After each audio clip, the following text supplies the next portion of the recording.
السلام علیکم ورحمۃ اللہ تعالی وبرکاتہ۔ منقول ہے کہ ملک فارس کا ایک بادشاہ اردشیر تھا۔ اس کی سلطنت بہت وسیع تھی اور اس کے پاس بہت سارے جنگجو سپاہی تھے۔ کسی نے اسے بتایا کہ اردن کے بادشاہ کی بیٹی انتہائی حسین و جمیل، کنواری اور باپردہ ہے، لہذا اردشیر نے اس کے باپ کے پاس نکاح کا پیغام بھیجا۔ اس بادشاہ نے اردشیر کی بات قبول کرنے سے انکار کر دیا اور نکاح پر راضی نہ ہوا۔ یہ بات اردشیر کو بہت بری لگی اور اس نے بڑی سخت قسمیں کھائیں کہ وہ اس بادشاہ سے جنگ کرے گا اور دونوں باپ بیٹی کو بڑی اذیت ناک موت مارے گا اور ان کا بہت بری طرح سے خاتمہ کرے گا۔ اردشیر نے اس پر لشکر کشی کی اور بادشاہ اور اس کے تمام مقربین کو قتل کرنے کے بعد اس لڑکی کے بارے میں پوچھا جس کے لیے اس نے پیغام بھیجا تھا۔ اس کے پاس محل سے ایک لونڈی کو لایا گیا جو عورتوں میں سب سے زیادہ خوبصورت اور اپنے حسن و جمال، وقار اور معدل ہونے کے اعتبار سے کامل تھی۔ اردشیر اسے دیکھ کر حیران ہو گیا۔ اس لڑکی نے کہا، اے بادشاہ، میں فلاں شہر کے بادشاہ کی بیٹی ہوں اور جس بادشاہ کو تم نے قتل کیا ہے اس نے ہمارے ملک میں لشکر کشی کی اور میرے والد اور ان کے ساتھیوں کو قتل کیا اور مجھے دیگر قیدیوں کے ساتھ قیدی بنا کر اس محل میں لے آیا۔ اس کی بیٹی جس کو تم نے نکاح کا پیغام بھیجا تھا، اس نے مجھے دیکھا تو اس کے دل میں میرے لیے محبت پیدا ہو گئی اور اس نے اپنے باپ سے کہا، اسے میرے پاس چھوڑ دو تاکہ میں اس سے انسیت حاصل کروں۔ تو اس نے مجھے اس کے پاس چھوڑ دیا تو میں اور وہ ایسے رہنے لگے گویا ایک ہی جسم میں دو روحیں ہوں۔ جب تم نے اس کے لیے نکاح کا پیغام بھیجا تو بادشاہ اپنی بیٹی کے بارے میں تم سے خوفزدہ ہوا، لہذا بادشاہ نے اپنی بیٹی کو بحر ملح کے ایک جزیرے میں اپنے ایک مقرب کے پاس بھیج دیا۔ اردشیر نے کہا، میں چاہتا ہوں کہ اگر میں اس پر غلبہ پالوں تو اسے برے طریقے سے قتل کروں۔ پھر اردشیر نے اس لونڈی کے بارے میں غور کیا تو اسے حسن و جمال میں سب سے زیادہ خوبصورت پایا۔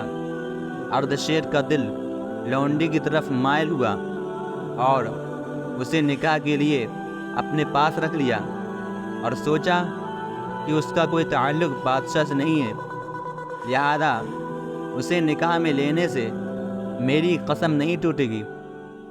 پھر اردشیر نے اس باقرہ کے ساتھ وطی کی جس سے وہ حاملہ ہو گئی۔ جب لڑکی کو اپنے حاملہ ہونے کا علم ہوا تو اس نے فیصلہ کیا کہ وہ کسی دن اردشیر کو حقیقت بتا دے گی۔ جب لڑکی نے اردشیر کو مطمئن پایا تو کہا، تو نے میرے باپ پر غلبہ حاصل کیا اور میں نے تجھ پر غلبہ حاصل کر لیا۔ اردشیر نے کہا، تمہارا باپ کون ہے؟ لڑکی نے جواب دیا، بحر اردن کا بادشاہ میرا باپ ہے اور میں اس کی وہی بیٹی ہوں اس کے لیے تو نے نکاح کا پیغام بھیجا تھا۔ جب میں نے سنا کہ تو نے مجھے قتل کرنے کی قسم کھائی ہے تو میں نے تیرے ساتھ حیلے سے کام لیا اور اب تیرا بچہ میرے پیٹ میں ہے اور اب مجھے قتل کرنا تیرے لیے آسان نہیں۔ یہ بات اردشیر کو بہت ناگوار گزری کہ ایک عورت نے اس پر غلبہ پا لیا اور اس کے ساتھ ایسا حیلہ کیا کہ اس کے چنگل سے بچ گئی۔ اس نے اسے جھڑکا اور غصہ کرتے ہوئے وہاں سے چلا گیا اور اس کے قتل پر کمر بستہ ہو گیا۔ پھر اس نے اپنے وزیر سے اس لڑکی کے دھوکے کا ذکر کیا۔ جب وزیر نے دیکھا کہ بادشاہ نے اسے قتل کرنے کا پکا ارادہ کر لیا ہے تو اسے خوف لاحق ہوا کہ بادشاہ کے بارے میں کوئی ایسی گفتگو کرے اور یہ کہ اس لڑکی کے حق میں کسی کی سفارش قبول نہیں کی جائے گی۔ تو اس نے بادشاہ سے کہا، میں آپ کی رائے سے اتفاق کرتا ہوں اور مصلحت کا تقاضا بھی وہی ہے جو آپ چاہتے ہیں، اور اس لڑکی کو اسی وقت قتل کروانا ہی بہتر ہے، اور یہ بالکل درست ہے، اور یہ بہت ضروری ہے کہ اس سے پہلے کہ یہ بات مشہور ہو، ایک عورت بادشاہ کے عقل پر غالب ہو گئی اور اپنی شہوت کے ہاتھوں مجبور ہو کر بادشاہ نے اپنی قسم توڑ دی۔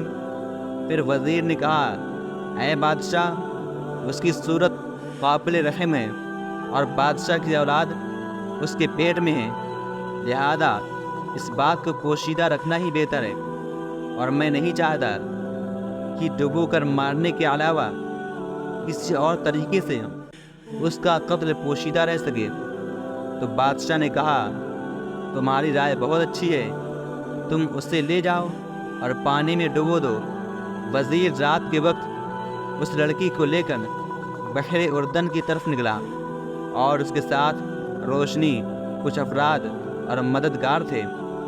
پھر اس نے یہ تدبیر کی کہ کوئی چیز سمندر میں پھینک دی۔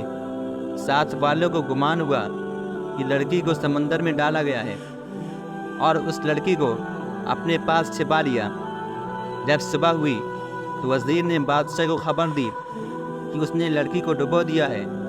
بادشاہ نے اس کام پر وزیر کا شکریہ ادا کیا۔ پھر وزیر نے بادشاہ کو ایک مہر لگی ڈبیا دی۔ ڈبیا دے کر کہا، اے بادشاہ، میری عمر کافی ہو گئی ہے، اور فارس کی نجومیوں کے مطابق میری موت کا وقت بھی قریب ہے، اور میری اولاد ہے، اور میرے پاس کچھ مال ہے جو میں نے تیرے انعام کرنے سے جمع کر رکھا ہے۔ یہ ڈبیا تم رکھ لو، میرے مرنے کے بعد اسے دیکھنا، اس میں ایک راز ہے۔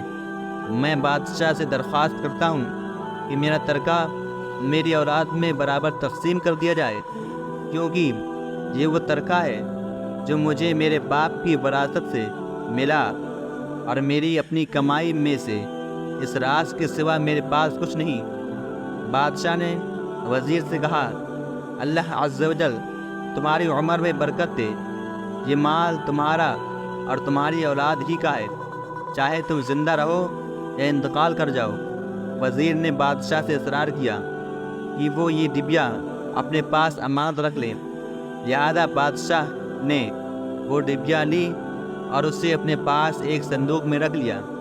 پھر چند ماہ گزرنے کے بعد اس لڑکی کے یہاں ایک خوبصورت لڑکی کی ولادت ہوئی، گویا کہ چاند کا ٹکڑا ہوا ہے۔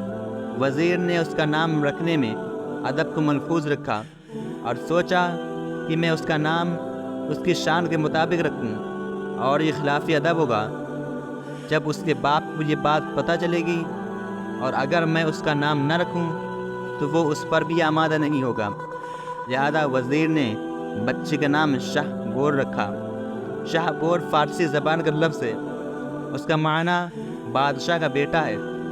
شاہ کا معنی بادشاہ اور بور کا معنی بیٹا۔ ابن ملک یہ عربوں کی لغت پر مبنی ہے جو مؤخر کو مقدم اور مقدم کو مؤخر کرتے ہیں، اور یہ نام رکھنے میں کوئی مواخذہ بھی نہیں ہے۔ وزیر نے اس لڑکی اور اس کے بیٹے کے ساتھ شفقت اور مہربانی جاری رکھی، یہاں تک کہ لڑکا تعلیم حاصل کرنے کی عمر تک پہنچ گیا۔ وزیر نے اس لڑکے کو وہ تمام امور سکھائے جو بادشاہ کی اولاد کے لیے ضروری ہوں، مثلاً خط و کتابت، حکمت، گھوڑا سواری وغیرہ، یہ گمان کرتے ہوئے کہ یہ بادشاہ کا بیٹا ہے اور اس کا نام بھی شاہ بور ہے، حتیٰ کہ لڑکا ان سب کے ساتھ بالغ ہونے کی عمر کو پہنچ گیا۔ اردشیر کا کوئی بیٹا نہیں تھا، اور بڑھاپے نے اس کو اپاہج کر دیا، اور وہ بیمار ہو گیا اور موت کے قریب پہنچ گیا۔ تو بادشاہ نے اپنے وزیر سے کہا، اے وزیر، میرا جسم اپاہج ہو گیا ہے، میری طاقت ختم ہو گئی ہے، اور میں جانتا ہوں کہ میں ضرور مر جاؤں گا، تو میرے بعد بادشاہ کون ہوگا اور فیصلے کون کرے گا؟ وزیر نے کہا اگر اللہ عز و جل نے چاہا تو بادشاہ کا بیٹا ہوگا اور وہی بادشاہ کے بعد بادشاہ ہوگا۔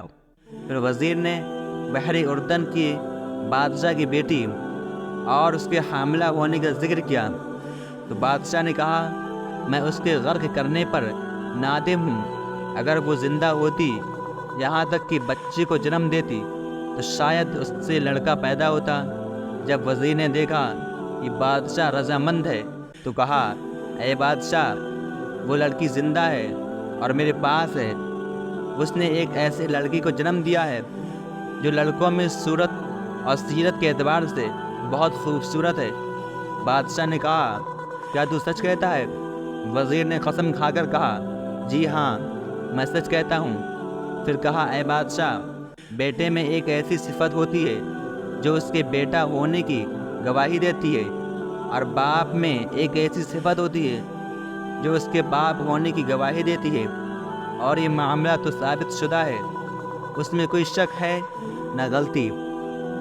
میں اس لڑکے کو 20 لڑکوں کے ساتھ لاؤں گا جن کی عمر، صورت اور لباس ایک جیسا ہوگا، اور وہ سب اچھے خاندان سے ہوں گے، اور وہ ان میں تنہا ہوگا، اور ان میں سے ہر ایک کو ہاکی اور گیند دوں گا، اور انہیں کہوں گا کہ وہ تیرے سامنے تیری اس مجلس میں کھیلیں۔ اور بادشاہ نے ان کے چہرے، ان کے اخلاق اور عادات میں غور کرے، اور ان میں سے جس کی طرف بادشاہ کا دل مائل ہو اور بیٹے والی صفت ہو تو وہی اس کا بیٹا ہوگا۔ بادشاہ نے کہا تیری بتائی ہوئی تدبیر تو بہت عمدہ ہے۔ وزیر نے لڑکوں کو اسی صورت میں حاضر کر دیا اور وہ بادشاہ کے سامنے کھیلنے لگے، تو ان میں سے جو بھی لڑکا گیند کو مارتا اور گیند بادشاہ کے قریب گرتی تو وہ خوف کی وجہ سے گیند لینے نہ جاتا سوائے شہبور کے، اس لیے کہ وہ جب گیند کو مارتا گیند اس کے باپ کے قریب گرتی تو وہ بغیر کسی خوف کے اٹھا لاتا۔ اردشیر اس کے آنے جانے کو دیکھتا رہا اور بولا اے لڑکے، تیرا نام کیا ہے؟ لڑکے نے جواب دیا میرا نام شہبور ہے۔ بادشاہ نے کہا تو نے سچ کہا، تو وہی میرا بیٹا ہے۔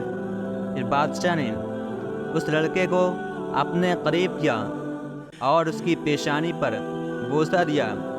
وزیر نے بادشاہ سے کہا اے بادشاہ، یہ تیرا ہی بیٹا ہے۔ پھر باقی بچے اور ان کے والد ایک طرف ہو گئے تو بادشاہ کے پاس آنے والے سب بچوں کا اپنے باپوں کے ساتھ ہونا ثابت ہو گیا، اور شہبور کا بادشاہ کا بیٹا ہونا ثابت ہو گیا۔ اور پھر وہ لڑکی بھی آ گئی، اس حال میں کہ اس کا حسن و جمال کم ہو گیا تھا۔ اس نے بادشاہ کے ہاتھ کو بوسہ دیا تو بادشاہ اس سے راضی ہو گیا۔ وزیر نے کہا اے بادشاہ، اس وقت اس مہر لگی ڈبیا کو کھولنے کی ضرورت ہے۔ بادشاہ نے وہ ڈبیا منگوائی تو وزیر نے وہ ڈبیا لے کر اس کی مہر توڑی اور اسے کھولا تو اس میں وزیر کا عضو خاص تھا۔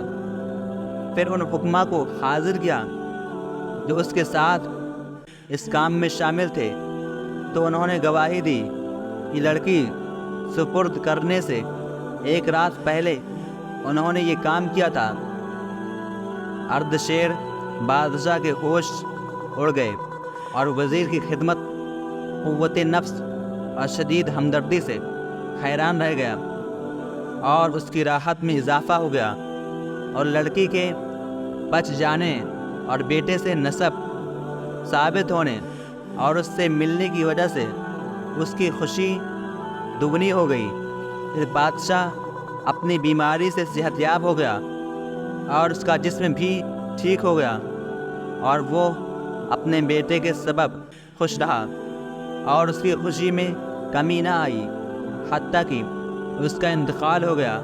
اور بادشاہ کے انتقال کے بعد بادشاہت اس کے بیٹے شاہ بور کے پاس آ گئی، اور وہ وزیر اردشیر بادشاہ کے بیٹے کی بھی خدمت کرتا رہا، اور شاہ بور بھی وزیر کے مقام و مرتبہ کی حفاظت اور رعایت کرتا رہا، حتیٰ کہ اس وزیر کا انتقال ہو گیا۔